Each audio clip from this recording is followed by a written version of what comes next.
needs to be discussed on the show. When I heard about them, I was like, really? Gender bills?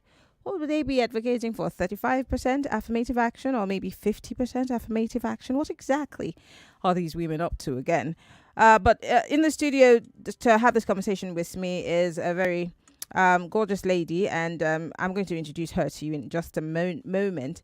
And I'll tell you exactly what these 5 gender bills are about and why it is important for these ladies. So, joining me in the studio live is Ngozi Juba-Nwosu. She is the project director, Vision Spring Initiative, and she's here to talk to us about these gender bills.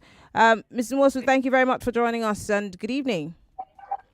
Good evening, and thank you for having me on the program. Lovely. What exactly are these 5 gender bills and why are they important to us? Okay, so I do not know. Maybe I start by mentioning them. Yeah, is that what Yes, you're please. asking for? Yes, please. Okay, definitely. So one of them is the 35% affirmative action, as you have mentioned. Mm-hmm. Then the second one is on indigenship, where we are saying that if Nigerian men who marry foreigners, that these women can become Nigerians, that we would also like that, to citizenship, that Okay, Nigerian so women who if also we marry marry outsiders, they're supposed to also yes, get citizenship. absolutely. Okay. Yes, then the other one is on indigenship, where we are saying that if a woman gets married from out of her place, let's say I'm actually from Abia State and I marry someone from Ondo State, that after 5 years, I should qualify, to be a member of that society. And then So, I'm sorry. I think we lost that connection with you there for a second. one is where we are saying that So, that's them. We call them gender bills, not necessarily because it affects women. It's actually something that has to do with men and women. Because each time we talk about gender, people think it's women. It's not just women. It's about for good of society. It's about inclusiveness. It's okay. about how we have a level playing field for everyone to impact their society. Level playing field. A lot of men who are listening would say, when you say level playing field, are you trying to be equal to us or are you trying to walk all over us as men? What exactly do you want? We have given you people an opportunity to run for office. We even reduced the price of the ticket for the women and we paid 50%. What do you people want? What is it that you people want? Okay, so it's not about a tussle or struggle with men. It's about the fact that women are as qualified as men to occupy positions. It's about the fact that women can make a change and even give us a better society. Because even the men, because we talk about vulnerable women, do you know there are vulnerable men who have never benefited from the leadership of their fellow men. And so we are speaking about making life better for men and women. So they shouldn't be worried. And and I just told you now, there are many vulnerable men who have never enjoyed this leadership by their fellow men. So they should actually join us in that advocacy for a better society. What is the history of these bills? I mean, like you've told us, they're gender bills, and it's mostly just for women and some also vulnerable men. So you obviously are telling us that you sat and thought about it. That it's not just the women that are being, marginalized, but there are also a group of men. But the average woman who's listening to this show will say, really, there are men who are marginalized when we already have the boys club in all of these political parties and at all levels of government, companies, and, all sorts at boards. Which men are really marginalized? Okay, so I'm talking about their marginalization. I'm talking about the fact that they are vulnerable because they have not benefited from leadership by men, which has not favored men and women. Yes, that's why they are vulnerable. And so the history of the fact that we want women to be part of leadership is the fact that the government themselves, in their 2006 document on affirmative action, actually did promise when they came back from Beijing many years ago. Beijing actually recommended 30% inclusion of women. Nigeria came back, and it's not something bad, and said they wanted 35%, in their gender policy, which we all celebrated, yeah. But unfortunately, Nigerian government has had this document since 2006, that affirmative action of 35%, we have not seen 20%. And So we are not and asking for can we fault the women? Can we fault the political parties, or are we faulting the system? I'm asking this because, as a political journalist, half the time when you are having these conversations, it's mostly the men who volunteer to come. You hardly have the women come. I mean, push has to come to shove to have these women come out. Women also make excuses like, oh, society is not allowing us because, we've been abandoned to take care of the children. We cannot have the late night meetings. The political parties only give us positions of treasurer and woman leader. Are the women really pulling their weight? And when I say pulling their weight, are they supporting themselves to be able to get this affirmative action? Because we see the men band behind one another if they want to get something done. We see it happening on the floor of the National Assembly every other day. But can we solely put that blame at the foot of government and government officials? So it's systemic, yeah? You can't blame it on one thing. We are coming from a society where men are kind of made superior, yeah? So we are in a patriarchal society, men are superior. So it took women a lot of time to gain the courage to say, we are ready for it. So I'm speaking not just as executive director of Vision Spring Initiatives, I'm speaking as a member of Manifesto. We have more than 300 women who have been building the capacities of women who have shown interest in politics to participate. And the women are coming. Okay, so let's say in the last 10 years, we weren't where we should be. Mm-hmm. But right now, we have more women come out. There were issues of women coming out. The women have been killed and burnt for daring to come into politics. Yeah. Mm. Go ahead. There are issues, of women being in political parties. Political parties will have these beautiful documents. They're called their manifesto and things like that. But in practice, what happens? It's just like what happens in Nigeria. Everything is so beautifully written, but the thing is the practice. There are women who are out there who want to contest, but who's giving in? And we're not even saying give us opportunity. We are coming out by ourselves. As an NGO person, I don't want to be in politics. I know the number of women I've encouraged. There's Nigerian Women Trust Fund who has, even governments themselves set up Nigerian Women Trust Fund and funded it for just 1 year, and then that was it. And so women come out, but like I said, it's systemic. The political parties don't want women to show their faces because they will they know that we control the vote because many women vote actually. But when it comes to that time, they will be, oh, you can step down, oh, this and that. And this plays out. Unfortunately, some women fall for it, yeah? There's the issue of the government having documents, like you have the affirmative action in your documents of 2006. You've never thought to make it a law because you do not want it to happen. It's just lip service.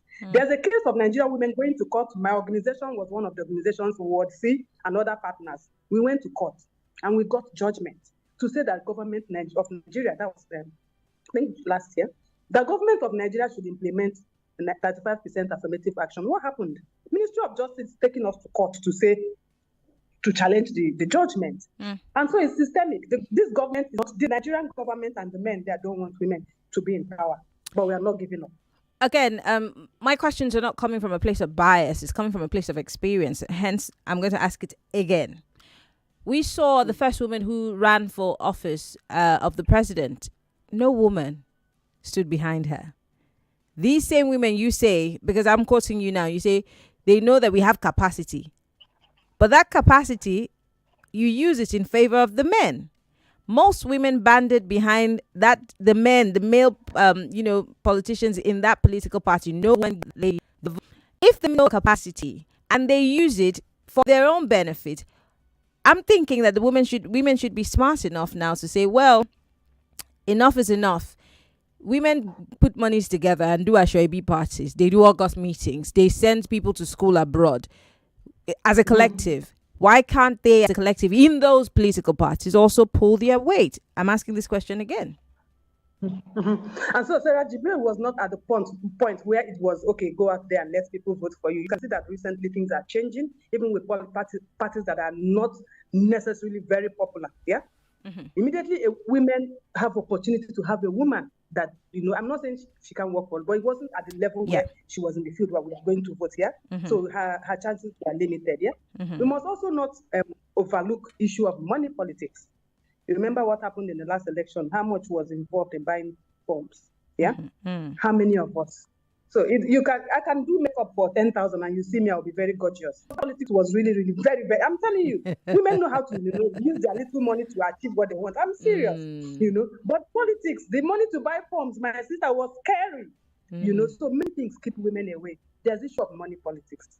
There's issue of that struggle of, are we going to waste our money? Are we going to make it if we get there? Who's going to support us? Men have always been there. I'm not saying that we are 100% there as women, but if men do realize that we have something to bring to the table, just like they go and pick themselves and say, oh, we know this person is going to work, let's fund that person.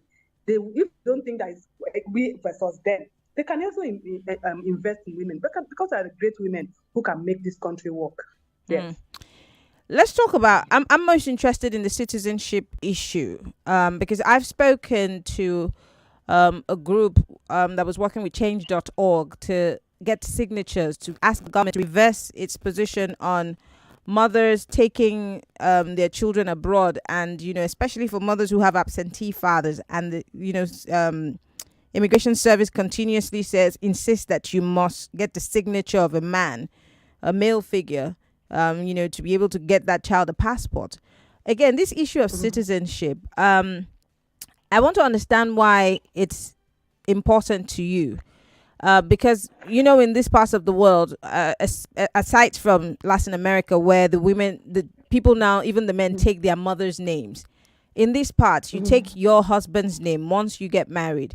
In Cuba, in Peru, in Puerto Rico, they take the names of their wives or their mothers as their surname. So if you are married, for example, you're taking your husband's name, it means that you automatically become, part of your husband's family. Do we need law to emphasize that? Or is it for political reasons where if you've changed from Abakaliki to Akwa Ibom, are you trying to say that you must be able to run for office in Akwa Ibom because you're married to an Akwa Ibom man? So yes, so that is the issue of indigenship that you are describing. So as it stands now, I am from Abia State. If I went to Ondo State and said I was going to be a governor, first of all, I'm disqualified for the fact that I'm a woman. Secondly, I'm a woman that is married to Ondo State. So it's not documented. If it's not documented, I cannot go to Ondo State and say I want to be the governor of Ondo State. And it's even worse in Southeast, where I am from, where they do not have, many of them do not have regards for women. If you say, I call my state, Abia State, the center of patriarchy, because many of them do not respect women. I can't picture myself if I was from Ondo, if I was an Ondo woman now, and then an Abia State man married me, and I go to Abia State, because even as an indigenous of Abia State, and I come there, and I'm trying to do projects, even for their own benefit, they ask me, where is from? Where is her community? Who is her father? Who is her mother? This is me bringing grants to come and work in the state. Do you understand? So it has to be documented. Okay, I'm Ngozi Juba-Nwosu is my father's name. I can keep it. I'm married to a Yoruba man. They are kind of flexible and educated and all that. I don't think in my side, even my own brothers would accept that. I didn't want to lose my identity. I kept that name. It's cool with them. So if it is not documented, there's no way we can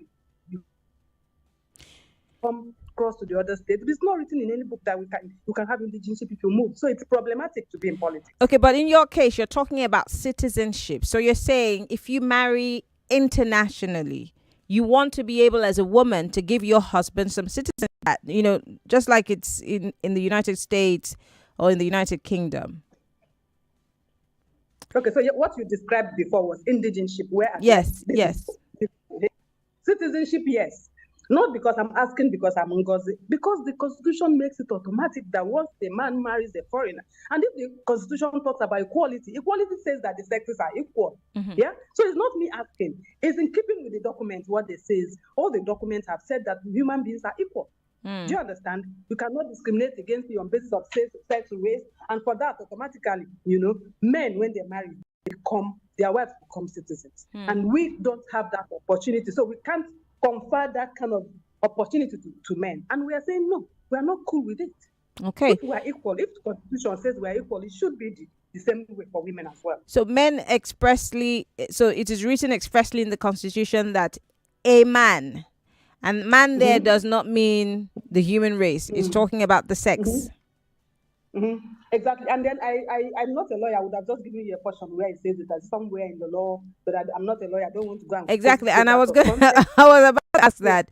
You have had lawyers obviously go over this section of the Constitution again and again to be Yes. certain that that's what the Constitution is insinuating, as opposed to it being a generalization.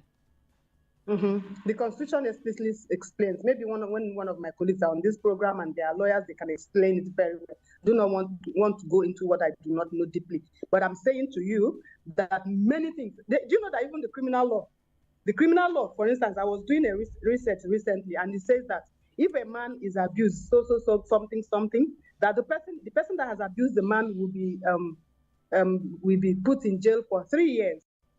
And in that same law, it says that if a woman is abused, the person that has abused that woman will be put in jail for 2 years. And so before we speak, in we manifesto, we have more than 100 lawyers. So we actually did read all the books and knew that these are areas that if they are doing constitutional review, these are the areas that they should look into and make sure that it is not oppressive to women. And so we still have it in the penal code, we have it in the criminal laws where women's rights are violated. I don't want to go to penal code since I'm not a lawyer. Finally, before I go on a quick break, because when we come back, we'd like to take thoughts from the audience. With all of this and looking at the myriad of problems that the Nigerian government have to deal with, the National Assembly is dealing with, the NLC wanting to go on strike, bad economy. The speaker, Mr. Akpabio, has recently been quoted saying that hunger and strife is rising in the country and something has to be done about it.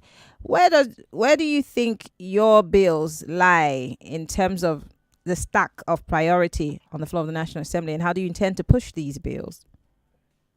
I think it's first on their list, because as I said to you earlier on, gender bills are not about women. It's about a better society. If men will be honest to them, some men, great percentage of men, because I speak to men every day, they will tell you that the leadership of Nigeria in the last 10 or 12 years has not favored many of them, except maybe National Assembly, all those ones that are sitting there, maybe they are the ones that are benefiting, but many of us are not benefiting from the leadership because there's serious hardship.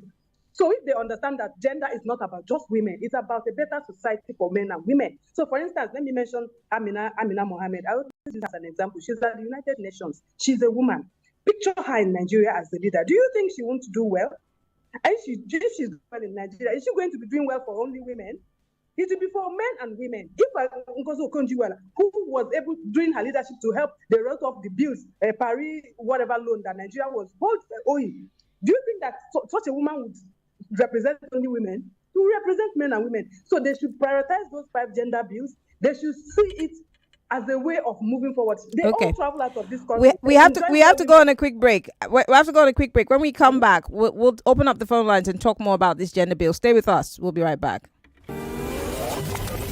It's 2-minute story time with Auntie Norma.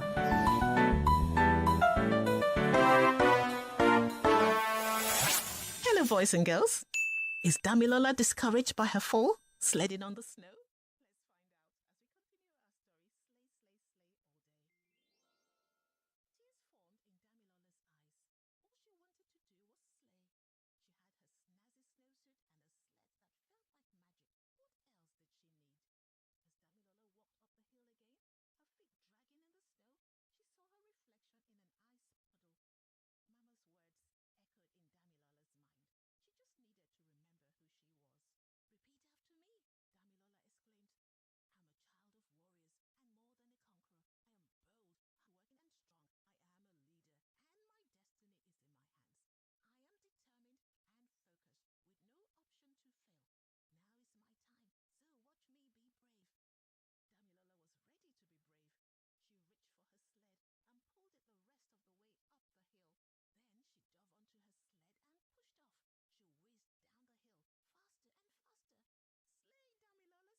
tale of your new favorite filter. The salt of the sea warm on your dark skin. I'll love to come back here.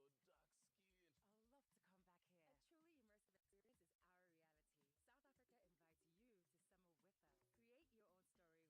our reality. South Africa invites you to summer with us. Create your own story with customizable experiences now. Visit southafrica.net. It's never too late to summer in SA. If you're on Nigeria's Confirmed Network, you get a super gift of 1,000 naira for just joining the network. You're welcome. 900%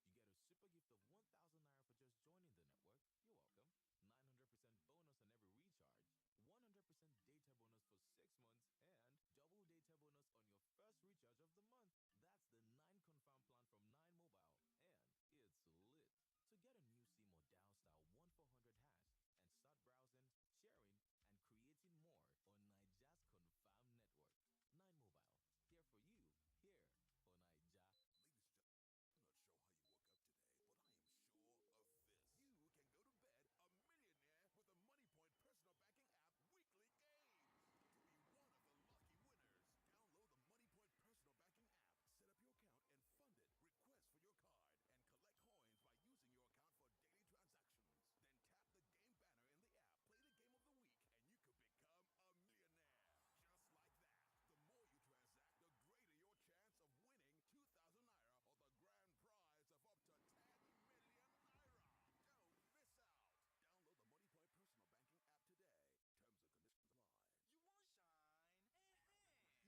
14 5G smartphone and get up to 30 gig data over the next 3 months and start living your imagination. Airtel, a reason to imagine. No matter what I do, you love me unconditionally. You show up for me every day, no matter when I show you. A mother's love is unconditional. Nothing serves this love better than a bowl of Indomie. So, show some love with Indomie. Show me love. You show me love. Ladies and gentlemen, I present to you the crown princesses of style and spice. They are Eco's fabulous. They are reality royalty. Meet the Real Housewives of Lagos season 2. Can you guess who's back? 5 of your favorite housewives return, along with 2 dazzling newcomers. Don't miss this exciting new season. Subscribe from 1,200 Naira monthly. Sign up now at showmax.com. If you're on Niger's Confirm Network, you get a super gift of 1,000 Naira for just joining the network. You're welcome. 900% bonus on every recharge, 100% data bonus for 6 months, and double data bonus on your first recharge of the month. That's the 9 Confirm plan from 9 Mobile, and it's lit. To get a new SIM or dial star 100 hash and start browsing, sharing, and creating more on Niger's Confirm Network. 9 Mobile, here for you, here for Niger. Welcome to the Dettol Shield Show. So, your question is, list multiple uses of Dettol antiseptic liquid. Your time starts now. We use Dettol for bathing. Correct. During and after shaving. Great. To clean my cuts and wounds. Yes. We also use Dettol for cleaning surfaces like the floor and kitchen tiles. Yes, correct. We also use Dettol for laundry. Okay, Mrs. Cleaning door handles too. Someone please turn off Mrs. Phillips. Dettol antiseptic liquid protects you and your family from up to 100 illness-causing germs. Dettol is endorsed by the Nigerian Medical Association. Vitamin A, vitamin B6, vitamin B12, vitamin... Jason, why do you have so much red slices? Because I want to eat all the 7 vitamins in the golden penny spread. No, Jason, that's not how it works. You get the 7 vitamins in every spread you make on a slice, no matter how little. Golden Penny Spread is fortified with 7 essential vitamins and plant-based fats that gives you energy. Now available in a new sleek rectangular pack. Available in stores nationwide. Golden Penny Spread. Spread the nourishment. We done it again, no. Catch up to new season don't land. Person with the bet. Focus eye sharp for target. Oh, you started the new football season with the Bet King. We don't arrange better odds. Odds boost today, nyafu nyafu. And we oga kata aka bonus self day. This one na new and better journeyment feeling. Go play your bet for betking.com. Carry the promo code FreeBetBK. Take some of your bet free of charge. That feeling, that's Bet King. If you're a 9 Mobile, then you're most definitely enjoying ridiculously affordable data. Like 4.2 gigabytes for only 1,000 Naira. 1K, hold on, you also get 6.5 gigabytes for 1,200 Naira. And 9.5 gigabytes at guess how much? 2,000 Naira. Come on, guys. Join 9 Mobile now or dial star 301 hash to choose from our affordable and reliable data plans to express yourself freely on Niger's Confirm Network. 9 Mobile. Here for you, here for Niger. This house will implement spending cuts on household essentials.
First, cable subscription from premium to standard.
do not forget that we're celebrating Niger at 63 with an amazing giveaway of 250,000 naira here on oneplay.ng. Okay, it's the jackpot draw of all draws, so you definitely do not want to miss out on this.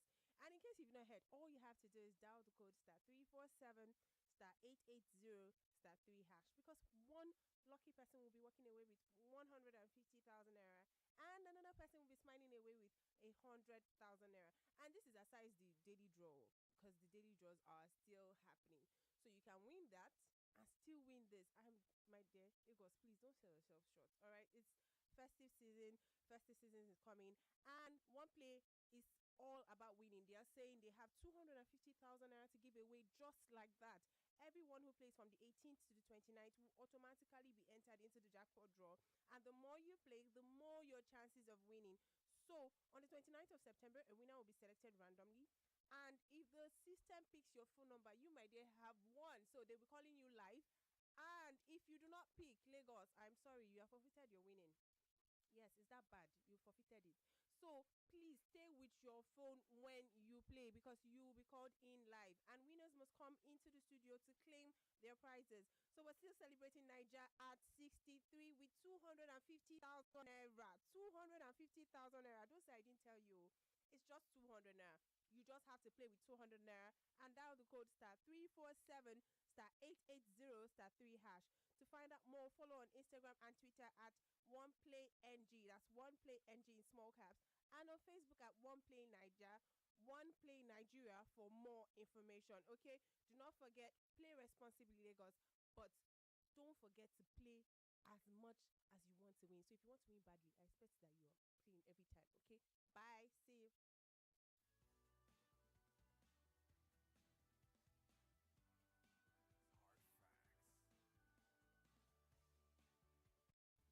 All right, Lagos is still hard facts. Time for us to wrap up on the conversation. We've been talking about 5 gender bills that are being pushed on the floor of the National Assembly, and my guest is still here with us in the studio. In the next 4 minutes before we wrap things up, I'd like to go back to some of the issues that she has raised. So one of the things that they're pushing for is the 35% affirmative action. They're also pushing for citizenship, balance for men and women. So if a man marries an outsider, his wife automatically becomes a citizen. They're advocating that the same be done for the women, and several other issues that she has raised today. But we have very little time before we wrap things up. I'm just going to go to the phone lines and see if we can take a few calls while Ngozi Juba-Nwosu wraps things up here with us. Ngozi, before we went on that break, you were talking about, you were emphasizing on the citizenship issue. But I'll just quickly take a quick call. I'm seeing calls come in. Let me just take a quick call and then we'll wrap it up. Hello. Welcome to Hard Facts. Hello, this is Mrs. Aboli. Mrs. Aboli, go ahead, please. All right. I just want to comment the guest in the studio today. She's really saying everything that has been playing out in the mind of the woman. Okay, recently, I just want her to answer this question.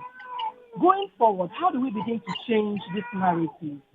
Because the way they marginalize women out there, it's really crazy. Even in the schools, everywhere. So how do we begin to change the narrative? That's my question. Thank you. All right. Thank you very much, Ms. Aboli. Ms. Nwosu, can you go ahead? I heard her. Thank you very much. And that's what we are saying, because we do not want to take laws into our hands. We are asking the National Assembly to do the needful, so that women, have rights to speak, in our society, and also contribute, not just to speak. We want to contribute to development of the society. That's actually what's in our minds, because we do not like a society where women and men are suffering. We want a just society. How do you get other women involved in this? Because, of course, you belong to an association or a group of women called, what's it called again? We Manifesto. Yes, We Manifesto. Yes, how do you get ordinary women who are interested in these kinds of things, like Mrs. Aboli? How do you put the awareness out there? Aside from coming on Nigerian for radio stations to talk about it, do you get to the grassroots women? How do you do that? Absolutely. So I am actually today representing just not Manifesto, but also What See. This is their scale project. And What See has I don't know how to describe it. We have a Christian Women Association, we have Muslim Women Association. So what is known for doing grassroots work. So and of course, and NGOs also. My office is in Ikorodu. We reach the women at that community level. So she can actually join WhatsApp. We can share manifesto information with her. We have more than 300 women, and each of these 300 women reach at least 100 women. You know, so she can first of all maybe Google manifesto, and then she can also reach WhatsApp. You know, and then of course WhatsApp is popular. You know, so it's not difficult to join. Yeah, and if we have women, market women, and all sorts. Yeah. All right, so come on. Well, I want to say thank you. Ngozi Juba-Nwosu is the project director of Vision Spring Initiative, and she's also of Womanifesto, pushing 5 gender bills on the floor of the National Assembly. I mean, you have a huge job to do, and we appreciate you for taking on that mandate. Thank you for coming on the show. All right. Thank you very much. Thanks for having me. Thank you very much. Well, we'll take a break, Lagos. When we come back, we're going to the market. Balogo and Broad, we are going to market, as in we are going to match, you know, potter, we go to the market. The money that you use to go to the market, what can it buy today? We'll have a market woman join us on the show today. My name is Marianne Okon. It's still Hard Facts. Stay with us.